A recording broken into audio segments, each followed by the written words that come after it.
তো গাইস কথা হয়েছে কি আমার বাগনিয়ে বর্তমান অবস্থায় মানে গরুর মাংসের খবাব দি ভাত খাইতো বুঝছো এটা কইছি মানে স্কুল থেকে আইসি আইয়া কইছে মানে গরুর মাংসের খবাব দি ভাত না হইলে হইতো না সুজাগো তো বর্তমানে আমরা আইছি বেগম বয়ের দোকানে বুঝছো এটা কইছি মানে মধুরানগর নানিমণি আমরা মধুরানগর আইছি মানে বর্তমানে খবাব লোয়া ঠিক আছে খবাব লইয়া গিয়ে বর্তমান অবস্থায় খানি হইব আপনারা অবশ্যই দেখো রাখবা ঠিক আছে গাইস ফাইনালি আমরা খবাব লই লইছি ঠিক আছে নানিমণি আমরা কত লইছি আমরা 300 টাকার খবাব লইছি ঠিক আছে বর্তমান অবস্থায় আমরা রুমো গিয়া এখন বাগনিয়ে খাইব নানিমণি আমার খাইবাই নি ঠিক আছে আমরা এখন গিয়া মোটামুটি খবাব দিয়ে খানি হইব ঠিক আছে গাইস তে আমরা বর্তমানে খবাব লইয়া যাই আর নানিমণি আমরা খবাব লইয়া যাই আর বর্তমানে গিয়া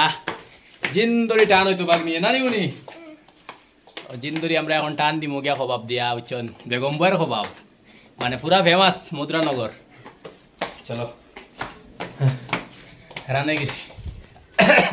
আও খবাব দিয়ে খানি হইতো নি হইতো আইস নান এরু দিবলে বার খুলিছুন দরজা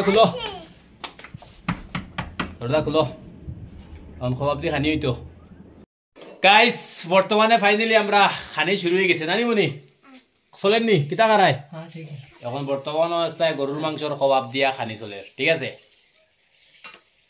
এটা কিতা হইলাম টেস্ট ঠিক আছে তো গাইস ভিডিওটা যদি ভালো লাগে অবশ্যই শেয়ার করে দিবা ঠিক আছে এখানে দেখো তো বর্তমানে রাখা আছে আর চলে রিপাই দিয়া